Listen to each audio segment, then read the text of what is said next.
ఓం శ్రీ మాతృ నమః. Hi friends, అందరికి నమస్తే. ఈ చెట్టు వచ్చేసి ఇది నల్ల మద్ది చెట్టు. ఈ మద్ది చెట్టల్లా తెల్ల మద్ది, ఎర్ర మద్ది అంటే ఏరు మద్ది, ఇది నల్ల మద్ది. ఇది 3 రకాలు ఉంటాయి. ఇందులో మనం ఎక్కువ శాతం వాడేదైతే అందరికి తెలిసిన వరకైతే మనం తెల్ల మద్ది చెట్టునే ఈ గుండె జబ్బులకు ఎక్కువగా వాడుతుంటాము. మరి ఈ నల్ల మద్ది చెట్టు కూడా గుండె జబ్బులకు చాలా ఉపయోగపడుతుంది.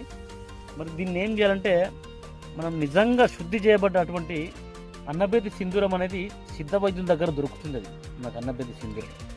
అన్నబేది సింధూరము 1 తులం తీసుకోండి.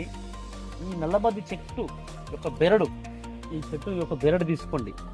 మంచి శుభదినం నాడు తీసుకొని దీనిని తీసుకొచ్చి మంచి నీడలు ఎండించి, 1 రోజు ఎండలు ఎండించి ఈ అన్నబేది సింధూరం 1 తులము, ఇది వచ్చేసి నల్లమద్ది చెట్టు యొక్క పౌడర్ అంటే చూర్ణము మంచిగా సూక్ష్మంగా నూరుకోండి. అంటే పౌడర్ వస్త్రకాలితం చేసుకోండి. ఆ అన్నబేది సింధూరం కూడా సుమారు 2 నుంచి 3 గంటలు నూరండి దాన్ని. మళ్ళీ తర్వాత అదొక తులము, ఈ యొక్క 5 తులాలు కలిపి ఆ రెండింటిని బాగా ఒక 3 గంటలు బాగా నూరండి. నూరు మొత్తం మెల్ట్ అయిపోతాయి. కలిసిపోయిన తర్వాత ఉదయము ఒక 2 గురిగింజల పరిమాణం, అంటే 2 గురిగింజలు అనేవి చాలా చిన్నగా ఉంటాయి.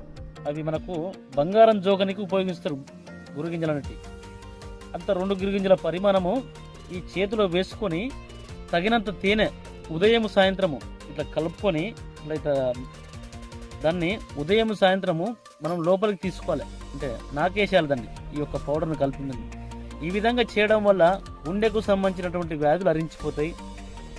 గుండెలో నొప్పి, గుండె అదురుతుంటుంది, కొంతమందికి భయము ఏందో ఆందోళన చెందుతుంటారు, అది కూడా తగ్గిపోతుంది.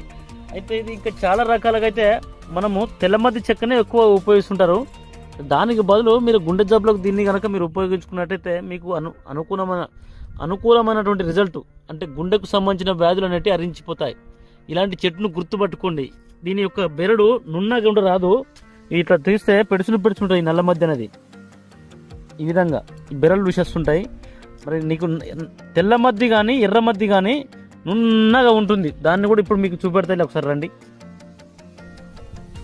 ఇదే ఆ ఎర్రమద్ది చెట్టు, ఏరుమద్ది అని కూడా పిలుస్తారు. ఇలా చూడండి, ఇగో బెరడు వచ్చేసి దీనిది ఈ విధంగా నున్నగా ఉంటుంది. మనం లోపల కనుక కొట్టినట్టయితే ఎర్రగా వస్తుంది. దీని కూడా నున్నగా ఉంటుంది చెట్టు అనేది ఇట్లా.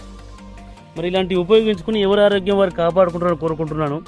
మా వీడియో మీకు నచ్చితే లైక్ చేయండి, షేర్ చేయండి, తప్పనిసరిగా సబ్స్క్రైబ్ చేసుకోండి. ఆయుర్వేదం సంజీవనం సుఖిష్టము.